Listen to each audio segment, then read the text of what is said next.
essa primeira lição é uma lição muito importante. Que nela eu vou passar as orientações de como você deve ler Apocalipse e interpretá-lo.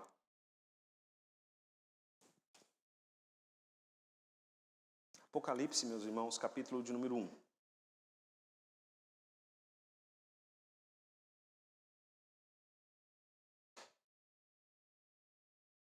Nós vamos fazer uma leitura, a leitura do capítulo 1.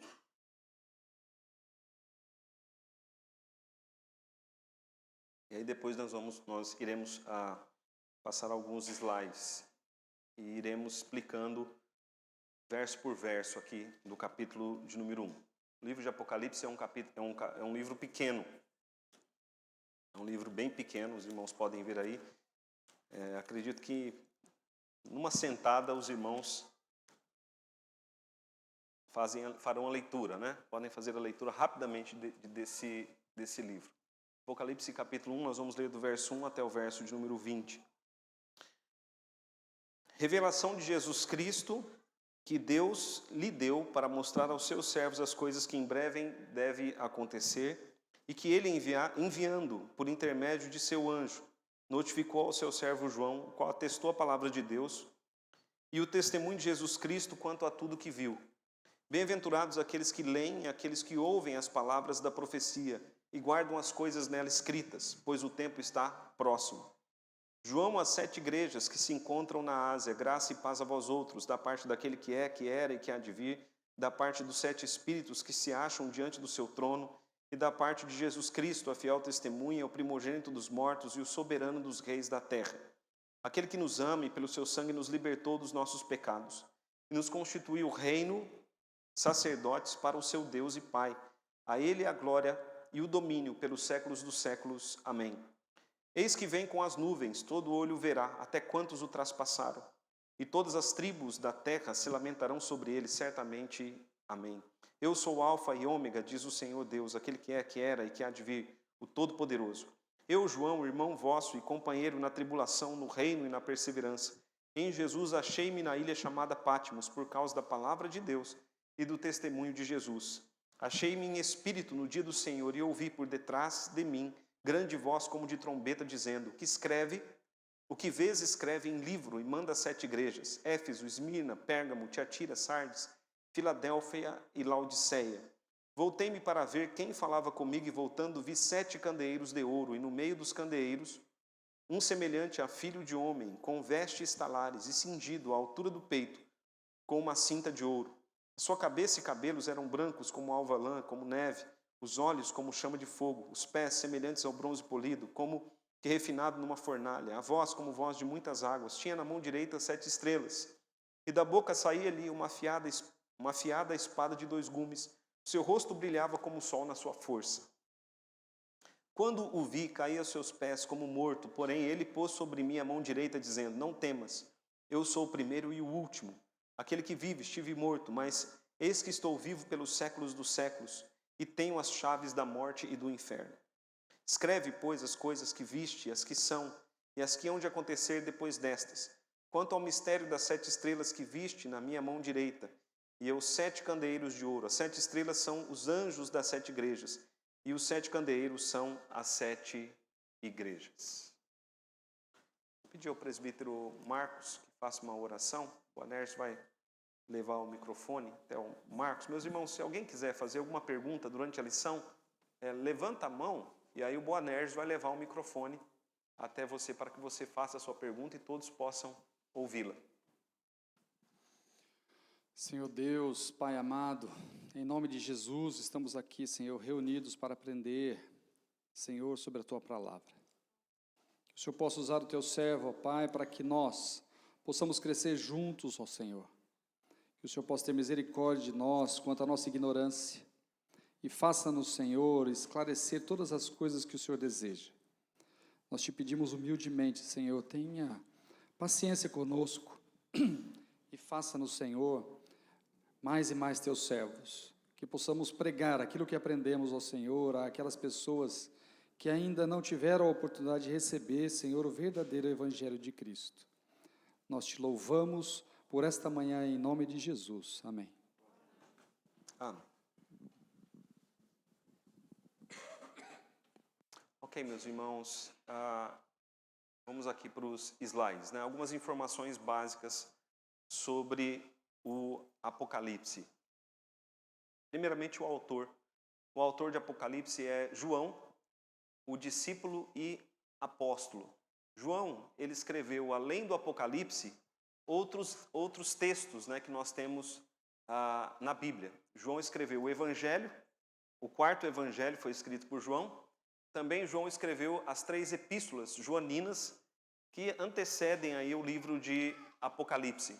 Então, este é João, o autor do Apocalipse. A data da escrita do livro foi entre o ano 65 e o ano 66 e o ano 95 depois de Cristo. Então, João, quando ele escreveu o Apocalipse, ele já era um homem idoso, né? Ele já estava em certa idade. Este é, de fato, o último registro sagrado e compõe aí o último livro, então, da Bíblia. E o livro, ele tem alguns propósitos, né? O livro de Apocalipse, ele tem alguns propósitos. É importante nós nos atermos aos propósitos do livro de Apocalipse. Por quê? Porque às vezes a gente vê televisão e a mídia, quando fala de Apocalipse ligando o Apocalipse a destruições, né? a coisas terríveis, a monstros, né? Só que o livro de Apocalipse não tem esse propósito. Ele não tem o propósito de infundir medo. Pelo contrário, o livro de Apocalipse ele tem outros propósitos, né? Qual o propósito? O livro de Apocalipse tem o propósito de mostrar a soberania de Deus sobre a história. Amém, queridos? Vocês compreenderam isso? O livro de Apocalipse, então tem esse propósito, mostrar que Deus ele é soberano sobre a história. A história ela não é um acaso, as coisas não estão acontecendo por acaso. A história não depende daquilo que nós fazemos, né? Porque muitos têm essa interpretação. A história é uma reação ao que nós fazemos. Não. Deus ele é soberano sobre a história. Deus ele está conduzindo a história. A história começou em Gênesis e vai terminar em Apocalipse. O mundo ele começou num jardim e ele vai terminar numa cidade, a Nova Jerusalém. Amém, queridos? Então Deus ele é soberano sobre a história. Yasmin, se você quiser, ela tem classe para ela, da idade dela. Eu acho que você não estava sabendo. Mas lá tem criancinhas lá da idade dela. Então, o livro mostra a soberania de Deus sobre a história. O livro também procura exaltar Jesus, mostrando que Jesus ele é o Rei dos Reis, ele é o soberano dos reis. Então o livro, em todo tempo, vai procurar exaltar a Cristo. Cristo, no livro de Apocalipse, ele aparece como Cristo exaltado, como Cristo glorificado. O livro de Apocalipse também tem como propósito fortalecer a fé dos crentes. Por quê? Porque nos dias em que o livro foi escrito e foi dado aos seus destinatários, aos seus primeiros destinatários, né? E esses destinatários, eles receberam e tiveram o documento, né, de João, e eles tiveram a fé fortalecida. Eles precisavam de uma fé fortalecida para enfrentar as tribulações que estavam acontecendo naqueles dias. Grandes perseguições eles estavam enfrentando. Então eles precisavam ter a fé fortalecida. E João escreve o Apocalipse, né, com esse intuito de fortalecer a fé dos crentes. Só para os irmãos terem uma ideia, naquela época, na época em que o livro foi escrito, muitos crentes estavam sendo perseguidos, mortos, alguns estavam perdendo todos os seus bens. Então, como enfrentar tamanha tribulação? Eles precisavam de uma palavra de esperança. E o Apocalipse lhes foi dado como uma palavra de esperança. Então, se era uma palavra de esperança para eles, também é uma palavra de esperança para nós. Então, o livro de Apocalipse não tem o propósito de infundir terror, medo, não. Tem o propósito de fortalecer a nossa fé. O livro de Apocalipse também tem como propósito estimular a fidelidade da igreja a Cristo em todo o tempo. Na tribulação e também na perseguição. Pense nos primeiros destinatários. Eles estavam sendo perseguidos, né? Estavam sofrendo muito. E uma das palavras que João vai lhes dar é: sejam fiéis até a morte. Então João procura estimular a fidelidade da igreja a Cristo em todo o tempo e também a santificação, sem a qual ninguém verá a Deus. E também como propósito, o livro também tem como propósito despertar a igreja para pregar o verdadeiro evangelho. Não o falso evangelho, mas o verdadeiro evangelho. Então o Apocalipse não foi dado para termos medo. O livro, ele é uma revelação. Veja ali o versículo de número 1. A primeira palavra que aparece ali é a palavra revelação. É a palavra revelação. A palavra revelação e a palavra apocalipse é a mesma coisa. Ok, irmãos? E o que é uma revelação? A palavra revelação, no original, no texto original, que o texto original é o texto grego, ela tem o sentido de tirar o véu. Então imagina alguma coisa que estava coberta por um véu. Você não consegue ver, está ali coberta. Mas quando o véu é tirado, você vê o que tem ali. Então Apocalipse é tirar o véu. É uma revelação. Deus está mostrando as coisas que antes nós não conseguíamos ver, que estavam ocultas aos nossos olhos. Um bom exemplo é o sonho de Nabucodonosor. Lembra que Nabucodonosor teve um sonho e ele falou o seguinte: olha, eu quero que vocês... Ele reuniu lá os sábios, né, do reino dele e falou: olha, eu quero que vocês me deem a interpretação do sonho. Mas não só a interpretação do sonho, vocês vão ter que falar qual sonho eu tive. E aí ninguém conseguia, né, dizer qual sonho ele teve. O único que conseguiu foi Daniel. Por quê? Porque Deus revelou. Deus mostrou a Daniel. Deus apocaliptizou, né? Deus deu um apocalipse para Daniel. Deus mostrou para Daniel, Deus revelou a Daniel aquilo, o sonho que Nabucodonosor teve. Então foi tirado o véu. Deu para compreender, irmãos? Ok. Nós temos que entender também o seguinte: escatologia. Escatologia, né? O que é escatologia? Essa palavra, né? E não é palavrão, viu, irmãos? Escatologia é doutrina das últimas coisas, né? O estudo das últimas coisas. Escatologia aparece em toda a Bíblia, de Gênesis até Apocalipse. Você vai ler, a escatologia vai aparecer por toda a Bíblia. Só que alguns livros têm grandes porções de escatologia, como o livro de Apocalipse. Mas também nós vamos encontrar grandes porções de escatologia em Isaías, Ezequiel, Zacarias e Daniel. No Novo Testamento nós vamos encontrar, além de Apocalipse, escatologia em Mateus, capítulo 24 e 25. Mateus 24 nós lemos aqui na abertura, 2 versículos. Também 1º e 2º Tessalonicenses e 1º Coríntios, capítulo 15. Mas nós vamos encontrar porções apocalípticas por todo o texto bíblico, né? Por toda a revelação bíblica. Ok, queridos? Alguém quer fazer alguma pergunta? Tudo certo?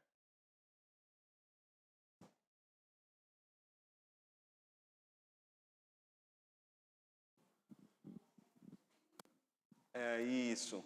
Né? A dona Eliana está dizendo aqui que às vezes a gente não entende Apocalipse como sendo uma revelação, mas como sendo o fim do mundo, né? Porque isso é o que foi dado para a gente. Ok. Então, Apocalipse, né? Apocalipse, né? O livro, não deve ser entendido literalmente. Né? Então vão aparecer muitas imagens essas imagens não devem ser entendidas literalmente. As imagens que aparecem, elas devem ser interpretadas à luz de outros textos bíblicos. A própria Bíblia vai dar o significado das imagens que aparecem em Apocalipse. Ok, irmãos? Então, a própria Bíblia vai dar o significado. Tem uma máxima hermenêutica, né, uma máxima de interpretação bíblica, que é a seguinte: a Bíblia interpreta a si mesma. Então, textos difíceis devem ser interpretados à luz de textos mais simples. Então, a Bíblia interpreta a si mesma. Nós vamos ver, então, a interpretação de Apocalipse, nós vamos encontrar dentro do restante das Escrituras, né? Então, às vezes aparece lá, por exemplo, um dragão. Você não vai imaginar, João não está falando que tem um dragão, né? Vamos entender esse dragão, né? No texto que nós lemos aqui, Jesus aparece aqui como que tem olhos como de fogo, né? Não vai imaginar que ele tem olhos, né? Como isso é pictório, né? Tem um significado por trás dessa imagem. A imagem tem um significado. E esses significados é que nós iremos procurar compreender. Um ponto importante, nós vamos encontrar em Apocalipse, olha só, nós vamos encontrar em Apocalipse fatos do passado, escatologia passada, ok, queridos? Escatologia presente, fatos do presente, e escatologia futura, fatos que ainda irão acontecer. Então, a cruz é o evento central de Apocalipse. A cruz, né, onde Jesus foi crucificado, quando Jesus foi crucificado, ali é o evento central. Escatologia presente. Então, só para os irmãos terem uma ideia de escatologia presente, João escreveu para um público. E muitas coisas que João escreveu para aquele público para quem ele escreveu, eram vivas naquele momento, eram realidades presentes para aquele público. E muitas coisas, como nós vemos ali no último ponto, tem a ver com fatos distantes, por exemplo, como a volta de Jesus Cristo. Então, quando você lê Apocalipse, você tem que ter essa noção. Escatologia passada, fatos passados. Escatologia presente, fatos que estão acontecendo. E escatologia futura, fatos que ainda irão acontecer. Porque às vezes tem gente que lê Apocalipse só com a cabeça lá no futuro. Não. Tem coisas do passado, coisas do presente e coisas do futuro. Atenção aos detalhes. Então eu peço que você leia Apocalipse na sua casa, mas preste atenção nos detalhes. Apocalipse vai trabalhar muito com numerologia.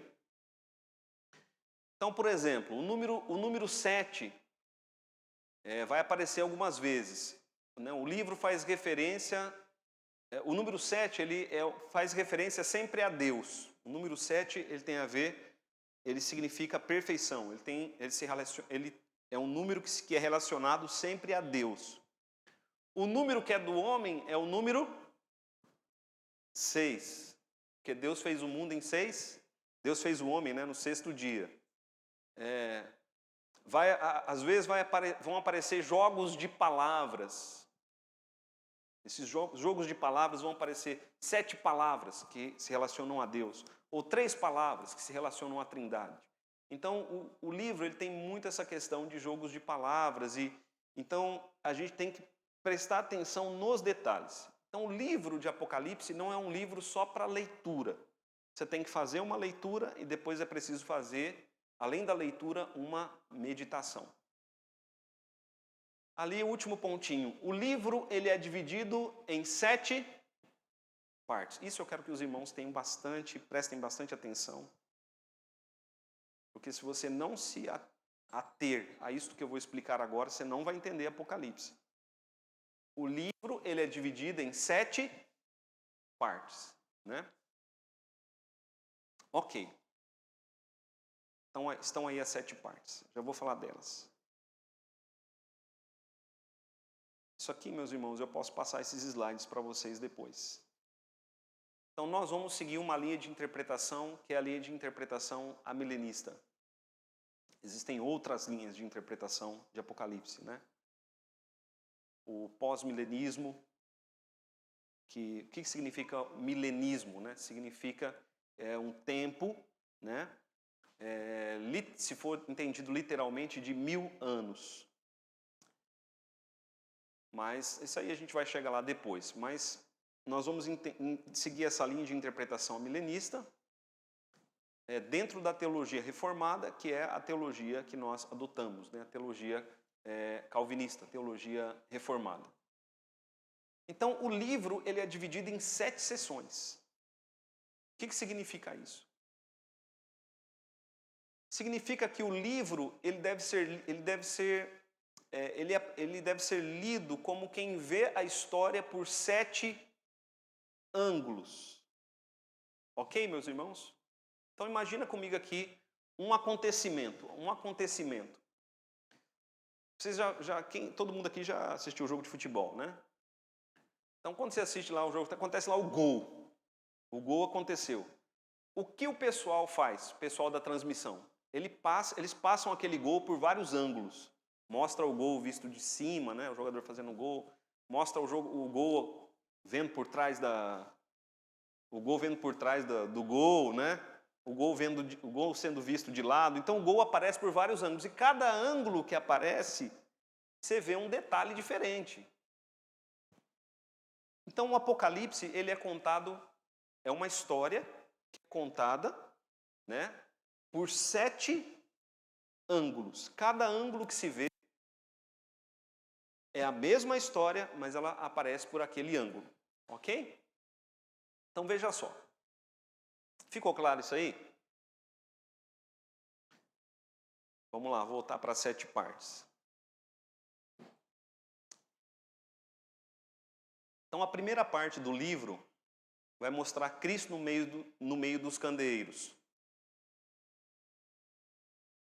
Quando fala sobre Cristo no meio dos candeeiros, aí é a história inteira sendo contada a partir da visão de Cristo no meio dos candeeiros. Ou seja, a relação de Cristo com a sua igreja. É um ângulo em que a história ela é contada. A visão dos céus e dos selos é aquilo que acontece nos céus. Aí depois nós vamos ter as 7 trombetas, o dragão perseguidor, as 7 taças, a queda da Babilônia, né? A Babilônia, ela é um símbolo do mundo perverso que se opõe a Deus. E por fim, a grande consumação. Então, são a mesma história contada por 7 ângulos. É importante você gravar isso. Então, o livro, você não pode lê-lo linearmente, achando que é uma história que começa no capítulo 1 e termina no capítulo 22. Não é. Tem uma história do capítulo 1 até o capítulo 3, uma história do capítulo 4 até o capítulo 7. É a mesma história, só que contada por ângulos diferentes. Desculpe ser repetitivo, né? Mas eu quero que você fixe bem isso. Por quê? Se você ler o livro linearmente, do capítulo 1 até o capítulo 22, achando que é uma história só, o mundo vai acabar diversas vezes. Eu leio Apocalipse, parece que o mundo acaba diversas vezes. Não, o mundo vai acabar uma vez só. É que a história está sendo contada por 7 ângulos, a mesma história. Ou seja, é um gol só, mas são várias câmeras que estão mostrando aquele gol por diversos ângulos. Jesus vai voltar pelo menos 4 vezes. Não, Jesus vai voltar uma vez só. Haverá 3 ressurreições de mortos. Não, vai haver uma só ressurreição. Vai ter um monte de batalha final. Não, vai ter só uma batalha final. Você vai encontrar várias batalhas finais. Por quê? Porque a história está sendo contada por 7 ângulos diferentes. Alguém quer fazer alguma pergunta?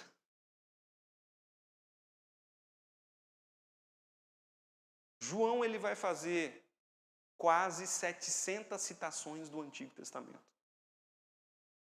Então, o livro de Apocalipse, a base do livro de Apocalipse é o quê?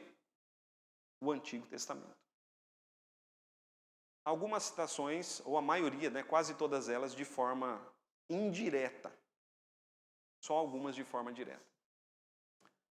Então vamos direto para o livro agora. Nós vamos para o primeiro ângulo, para a primeira visão, que é a visão de Cristo no meio do seu povo, a relação de Cristo com a sua igreja. Esse fato de antes e depois de Cristo, né? Antes de Cristo se refere até antes da vinda de Jesus. Sim. E depois de Cristo é depois Depois da da sua ressurreição. Depois da sua vinda. Não. Não. Desde Sim. o seu nascimento. Ah, entendi.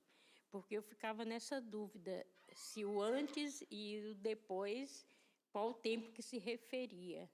Sim. Então a história, a história, na verdade, ela é dividida dessa forma, né? Antes de Cristo, depois de Cristo, a história, o tempo começou a ser recontado. Entendi. Revelação de Jesus Cristo. Ok, meus irmãos, vamos ler ali os primeiros 3 versículos. Esse é o primeiro ângulo da história, vai até o capítulo 3, versículo de número 22. Então, capítulo 1, 2 e 3 é um ângulo da história. Ok? Então, vamos ler ali os 3 primeiros versículos. Revelação de Jesus Cristo. Ok, meus irmãos? Vamos parte por parte aqui, né? Então, quem está trazendo essa revelação é Jesus Cristo. Então, o livro ele vai procurar exaltar a pessoa de Cristo. Jesus Cristo está trazendo a revelação. Veja só, revelação de Jesus Cristo, que Deus lhe deu para mostrar aos seus servos as coisas que em breve devem acontecer. Então, o livro ele tem um aspecto futuro. O Pai entregou a revelação a Jesus, Jesus entregou a revelação à igreja, para que a igreja tenha conhecimento das coisas que vão acontecer. E por que a gente tem que ter conhecimento de algumas coisas que vão acontecer? Para nós estarmos preparados. Amém, amém, queridos? Para que quando essas coisas acontecerem, nós não tenhamos a fé abalada. Pelo contrário, para que não venhamos a nos fortalecermos na fé quando essas coisas elas vierem a acontecer. Então veja ali, revelação de Jesus Cristo que Deus lhe deu para mostrar aos seus servos as coisas que em breve devem acontecer e que ele, enviando por intermédio do seu anjo, notificou a João, ao seu servo João, o qual atestou a palavra de Deus, ou seja, ele registrou, ele escreveu tudo aquilo que foi lhe dado, e o testemunho de Jesus Cristo quanto a tudo o que viu. Então olha só, aqui nós temos uma sequência, né? O pai entregou a revelação ao filho, o filho entregou a revelação ao anjo, o anjo entregou a revelação para João, e João entregou a revelação para a igreja. Amém, queridos? Então, interessante, né? Essa mediação aqui do anjo, né? Ele que entrega a visão para João, e João atestou tudo, escreveu tudo, registrou tudo para a igreja. Verso de número 3. Bem-aventurados, né? Ou seja, felizes, a palavra bem-aventurados, né? Tem esse sentido, a expressão bem-aventurados, né? Tem esse sentido. Bem-aventurados aqueles que leem e aqueles que ouvem as palavras da profecia e guardam as coisas nela escritas, pois o tempo está próximo. Então, meus irmãos, imagine que naquela época, como era naquela época?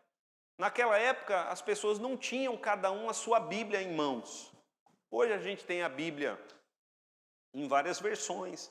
Nós temos a Bíblia no computador, temos a Bíblia no celular. Então, todo mundo hoje tem Bíblia, né? Os Gideões, eles distribuem, o Ministério Gideões distribui Bíblias nas escolas, também nos hotéis. Então, hoje há um acesso fácil à Bíblia, mas naquela época ainda não havia a imprensa. Então, os livros, eles eram caríssimos. Então não haviam muitas cópias. Então imagina que naquela época um falava, um lia e o restante do povo somente ouvia. Simples assim. É por isso que João diz assim no verso 3: bem-aventurados aqueles que leem, ou seja, um fazia leitura, e aqueles que ouvem, o restante ouvia as palavras da profecia. Mas o que era realmente importante? Guardar as coisas escritas. E esse guardar não é colocar numa caixa, mas guardar é colocar no coração, né? Ter consigo, estar atento às palavras. Por quê? Porque o tempo está próximo. E esse tempo, o tempo próximo, aqui o tempo está próximo, é o tempo do cumprimento dessas palavras. O tempo próximo aqui é o tempo do fim, é o tempo do retorno de Jesus Cristo. Esse tempo, ele está próximo. Alguém pode dizer assim, pastor, mas já passou mais de 2000 anos. Mas, meus irmãos, o tempo para Deus é diferente de para nós. Agora, uma coisa é certa. Quanto tempo nós temos de vida? Não temos muito tempo. Então, o tempo ele é rápido, ele é próximo, ele é curto também para nós. Então, é importante estar atento a essas palavras. Por quê? Porque delas depende a nossa salvação, delas depende a nossa fé. Então, vamos ali, continuando, né? Então, revelação de Jesus Cristo. Os primeiros destinatários. Vamos ler ali do verso 4 até o verso de número 8. João às 7 igrejas que se encontram na Ásia. Graça e paz a vós outros, da parte daquele que é, que era e que há de vir, da parte dos 7 espíritos que se acham diante do trono, do seu trono, e da parte de Jesus Cristo, a fiel testemunha, o primogênito dos mortos, o soberano dos reis da terra. Então, veja só, João, ele recebeu a revelação e João entregou a revelação. A revelação ela foi dada primeiramente a quem? A revelação, irmãos, ela é dada a toda a igreja, mas ela foi dada primeiramente a quem? Às 7 igrejas da Ásia. Essas 7 igrejas da Ásia, elas aparecem ali no versículo 11. Veja ali o verso de número 11. O que vês escreve em livro e manda 7 igrejas. Éfeso, Esmirna, Pérgamo, Tiatira, Sardes, Filadélfia e Laodiceia. Essas 7 igrejas são igrejas históricas. São igrejas que realmente existiam. Inclusive as ruínas, né, dos templos são visitados até hoje por turistas. Então, essas 7 igrejas eram igrejas reais. E essas 7 igrejas, elas representam o quê? Elas representam todas as igrejas. Porque existiam mais igrejas. Mas elas foram endereçadas primeiramente a essas 7. Qual a primeira igreja histórica? A primeira igreja histórica foi a igreja de Jerusalém. A primeira igreja histórica é a igreja de Jerusalém. A primeira igreja que surgiu, e a igreja existe até hoje, é a igreja de Jerusalém. Então existiam várias igrejas, mas João ele trabalha com números. O número 7 representa o quê? Tem a ver com a perfeição, representa Deus. Então essas 7 igrejas, elas representam, grave isso, todas as igrejas, de todos os tempos, de todas as épocas. Simples assim. Essas 7 igrejas, elas representam todas as igrejas que existem no dia de hoje. Elas são simplesmente uma representação. Essas igrejas, elas não podem representar eras. Porque quando nós olhamos para a história da igreja, existiram eras, né? Era das trevas, onde morreram muitos crentes, né? Era várias eras, era dos reformadores, né? Essas igrejas não podem representar eras. Mas elas representam todas as igrejas, em qualquer tempo, em qualquer época, desde a primeira vinda de Jesus até o seu retorno. Ok, meus irmãos? Quem escreve as 7 igrejas? João é que escreve, mas o documento não é dele. Veja ali o verso 4 em diante, mais uma vez. João, as 7 igrejas que se encontram na Ásia, graça e paz a vós, outros. Então aqui já há uma palavra de consolo, né? Graça, a palavra graça significa favor e merecido, né? Que o favor é como se João estivesse dizendo assim, numa linguagem de hoje, que o favor imerecido de Deus esteja sobre a vida de vocês. E paz por quê? Porque a Bíblia vai dizer que antes de Cristo, o mundo estava em guerra com Deus. Então, João está dizendo, olha, da parte de Deus, graça e paz. Por que da parte de Deus? Vamos continuar lendo ali. Graça e paz a vós outros da parte daquele que é, que era e que há de vir. Aqui é uma referência ao Deus Pai, ok, meus irmãos? Aquele que é, que era e que há de vir. Representa a eternidade. Essa expressão também vai ser usada por Cristo. Aquele que era, que é e que há de vir. Para Cristo, né? Aquele que era, que é e que há de vir. Mas aqui ela aponta para o Pai. Da parte dos 7 espíritos. 7 espíritos, a palavra aí espírito está em letra maiúscula, não está? É o Espírito Santo. O Espírito Santo também vai aparecer em Apocalipse como 7 tochas de fogo, né? Então, aqui é o Espírito Santo. E da parte dos 7 espíritos que se acham diante do trono de Deus, verso 5. E da parte de Jesus Cristo, a fiel testemunha, o primogênito dos mortos, o soberano dos reis da terra. Então, quem escreve aqui é a Trindade, o Pai, aquele que era, que é e que há de vir. Os 7 espíritos, que é o Espírito Santo, e Jesus Cristo. Então, João está escrevendo da parte da Trindade, né? Veja o que ele fala de Jesus. Olha só. Da parte de Jesus Cristo, a fiel testemunha. A fiel testemunha. Agora, olhe para mim. A nossa tradução aparece a palavra testemunha. Mas no original aparece a palavra mártir. Jesus Cristo, ele foi martirizado no meu e no seu lugar.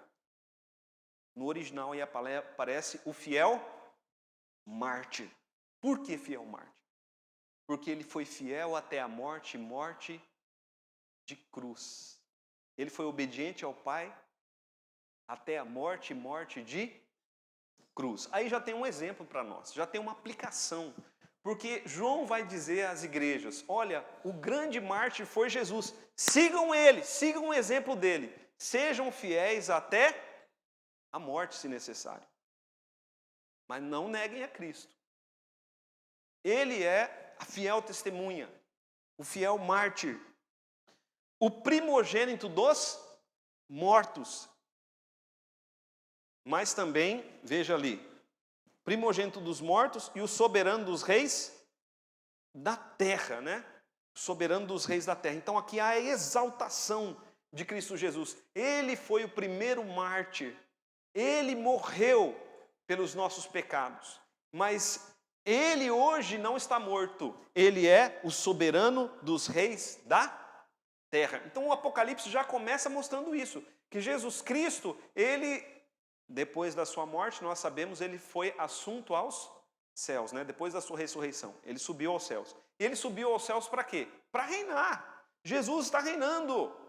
Ele está reinando. Ele está conduzindo a história. Como é que nós podemos ter a certeza da nossa salvação?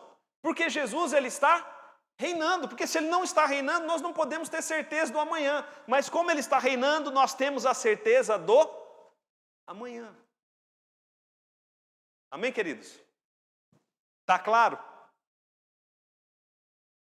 Veja, ele continua falando de Jesus.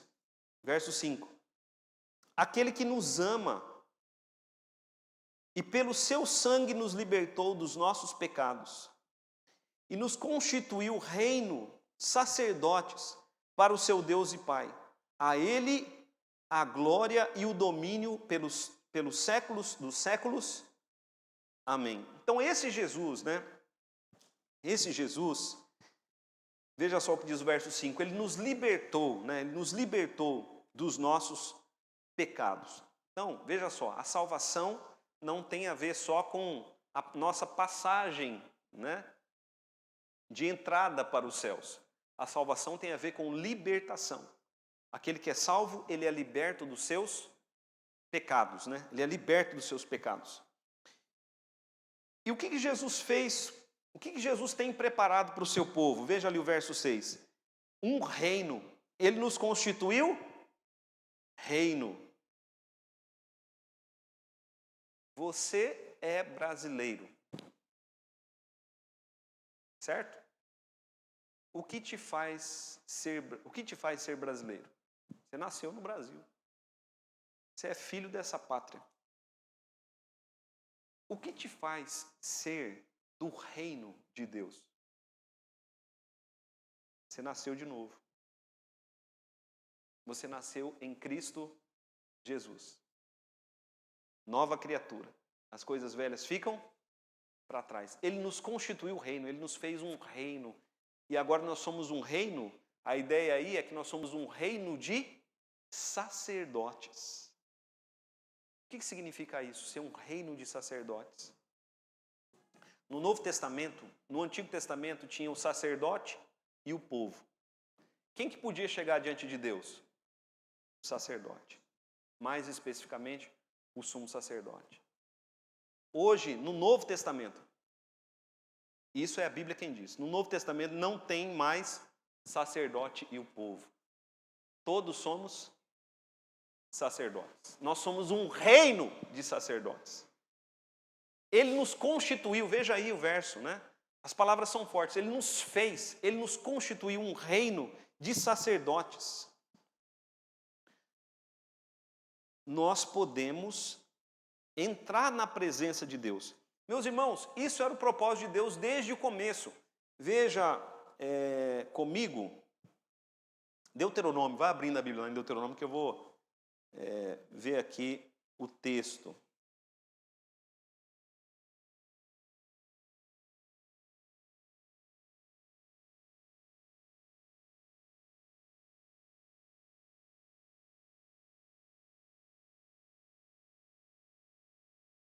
É Êxodo, irmãos. Êxodo capítulo 19, verso 6. Não Deuteronômio. Êxodo capítulo 19, verso 6.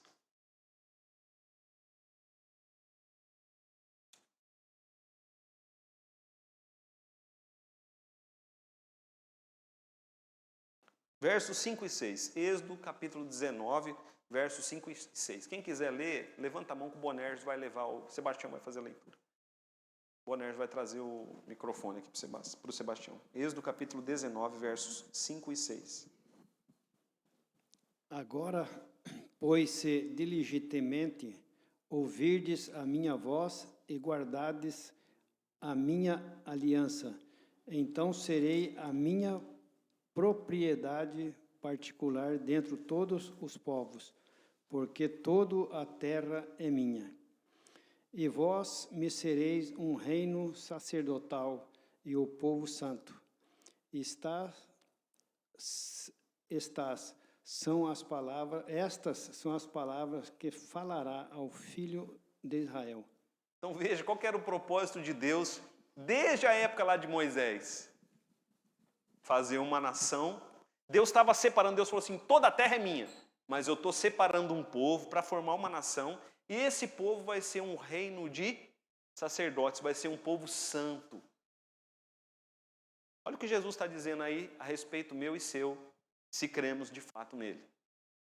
Ele está dizendo que ele morreu pelos nossos pecados, para nos libertar dos nossos pecados, para nos santificar, e agora, santificados, ele nos faz um reino, ele nos transforma em um reino de sacerdotes. Por isso, a ele, veja ali o verso de número 6, o final do verso 6. A ele a glória e o domínio pelos séculos dos séculos. Por que a ele a glória? Porque ele é quem fez isso. A ele a glória. Ele é quem fez isso. Ele morreu na cruz pelos nossos pecados. Ele nos libertou. Ele nos constituiu reino e sacerdotes. Ele nos fez um povo santo. Então, a Ele a glória e o domínio. Ele tem o poder pelos séculos dos séculos, ou seja, por toda a eternidade.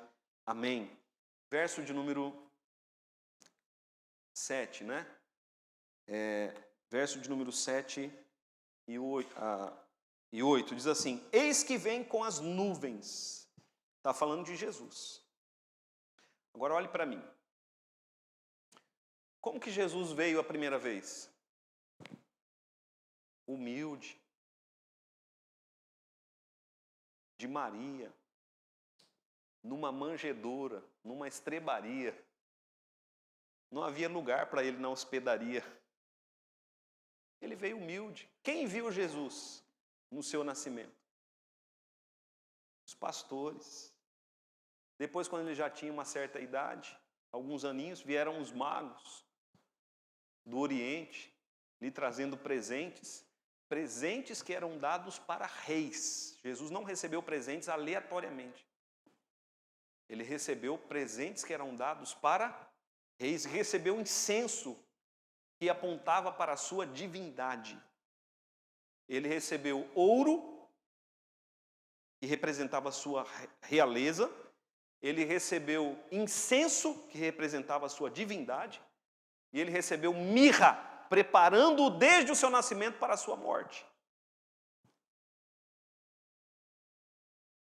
Só esses e uns poucos viram Jesus. Muitos o viram, mas não reconheceram.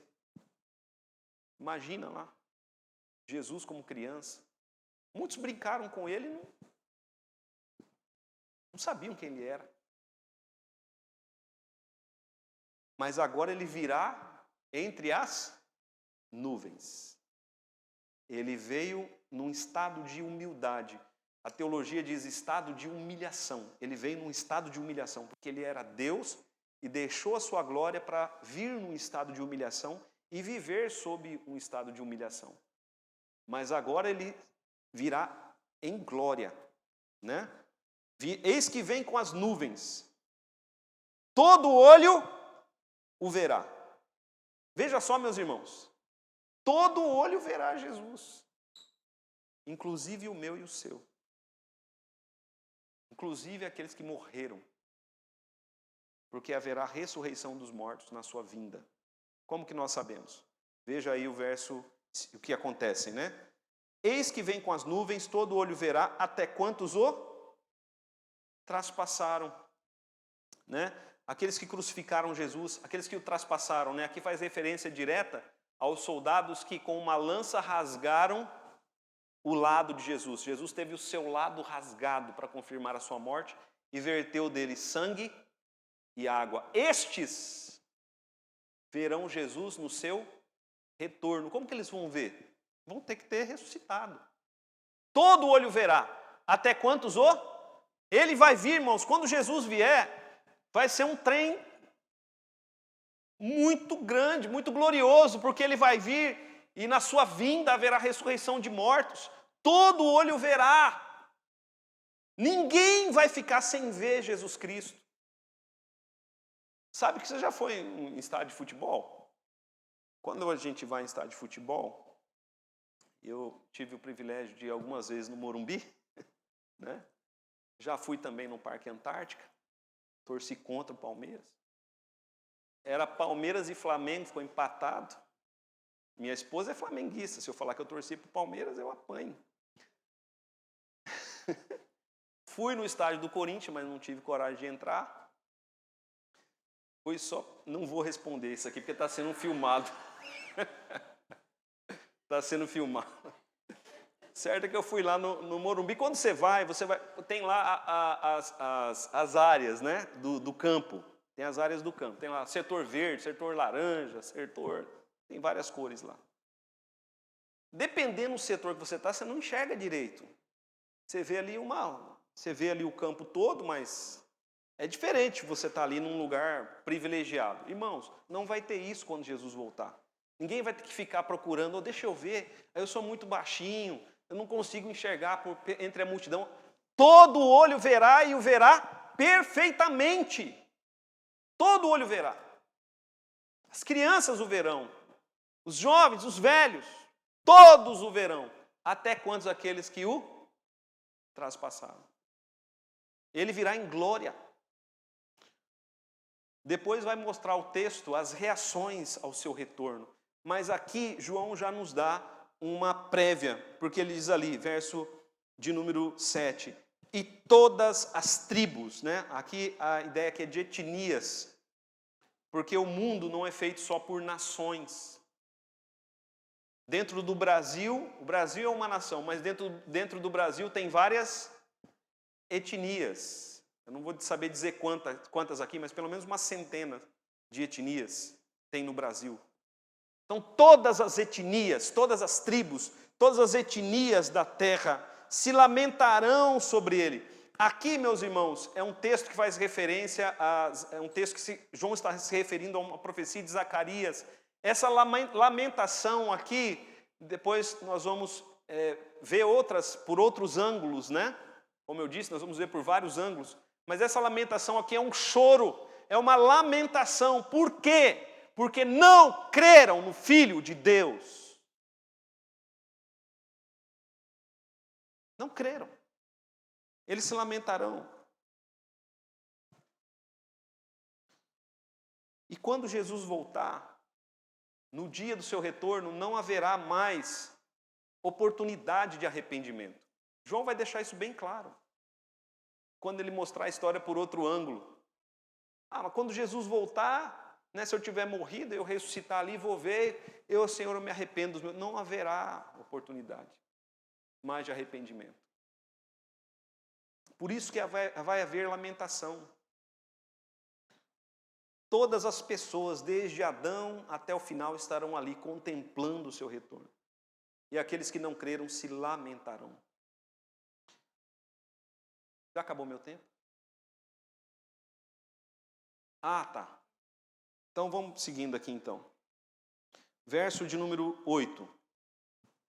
Eu sou o alfa e o ômega, né? A primeira letra do alfabeto grego. Alfa, a última letra do alfabeto grego, ômega. Eu sou o alfa e o ômega. Sou o primeiro e o último, diz o Senhor Deus. Aquele que é, que era e que há de vir, o Todo-Poderoso. Então, o livro de Apocalipse vai dizer 7 vezes que Deus ele é todo-poderoso. Por que ele vai dizer 7 vezes? Durante o livro ele vai dizer 7 vezes, porque vai para afirmar o poder de Deus, a perfeição do poder de Deus. E por que ele vai dizer sempre que ele é todo-poderoso? Porque ele é todo-poderoso para cumprir aquilo que ele está prometendo cumprir.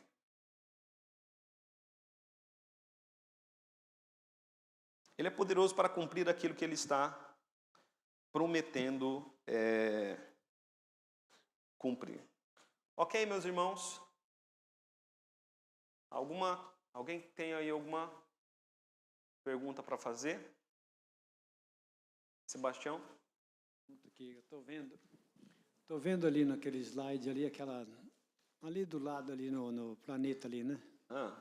Os nomes ali não dá para a gente ver direito, né? É o nome das 7 igrejas, que aparece no versículo 11. Esse é o mapa das 7 igrejas, né? Da região onde estavam os primeiros destinatários do Apocalipse. Então, Pérgamo, Tiatira, Sardes, Filadélfia, Laodiceia, Esmirna e Éfeso. Então, essas 7 igrejas, elas são representação de todas as igrejas. Ok, meus irmãos, nós vamos parar por aqui. Depois vem uma outra parte ali, né? Uma outra perícope do Cristo glorificado. Mas eu queria te pedir uma coisa, né? Pedir uma coisa a você. Leia Apocalipse. Leia o livro de Apocalipse. Leia. Mesmo que você não entenda, leia, porque depois a gente vai entender aqui junto. Ok? Leia e anote, olha, quantas vezes o mundo acaba, quantas vezes Jesus volta, né? Faz essas anotações. E se você fizer uma leitura, depois 2 leituras, você vai perceber essas diferentes partes, esses diferentes ângulos pelo qual a história é contada. esse tipo de literatura, eu não aprofundei nesse tipo de literatura, porque não é não é o nosso propósito aqui, né? Mas é um tipo de escrita que era muito usado naquela época. E é um tipo de escrita que ainda é usado hoje, né, pelos cineastas. Contar uma história por vários ângulos, a mesma história. Sim.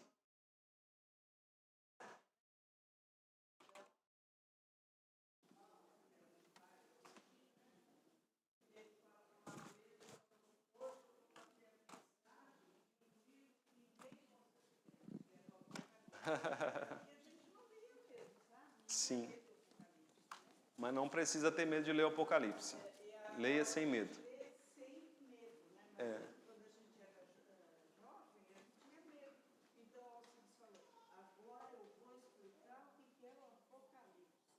Tá certo. Muito bom. Vamos orar, queridos? Vamos orar. Feche os seus olhos. Vamos encerrar a nossa escola, a nossa lição aqui na nossa classe, né? Pai querido, obrigado por esta manhã. Obrigado, Deus, por esta porção de Apocalipse que nós estudamos nessa manhã.